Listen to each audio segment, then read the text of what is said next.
जब भगवान श्री कृष्ण जी अपनी माता देवकी और पिता वासुदेव को कंस के चंगुल से छुड़ाने के लिए गए थे तो उनकी उम्र जानते हो कितनी थी? 14 साल की। तो उनकी माता देवकी ने उनसे पूछा कि बेटा तुम तो भगवान हो, तो तुम जल्दी भी तो आ सकते थे हमें छुड़ाने के लिए। तो श्री कृष्ण जी ने हंसकर कहा कि माता मैं जल्दी कैसे आ जाता, क्योंकि आपने भी तो मुझे 14 साल का वनवास दिया था ना। माता बड़ी हैरान हो गई। उन्होंने कहा मैंने कब तुम्हें 14 साल का वनवास दिया?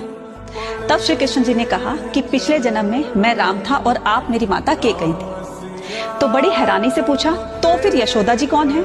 तो उन्होंने कहा माता यशोदा पिछले जन्म में मेरी माता कौशल्या थी, क्योंकि उन्होंने 14 साल तक अपने पुत्र का वियोग सहा था, इसलिए इस बार मैं 14 साल तक उनके साथ रहा और आपसे अलग रहा। कहने का मतलब ये कि इंसान चाहे हम किसी के साथ गलत कर रहे हैं और चाहे वो थोड़े दिनों की दुश्मनी हो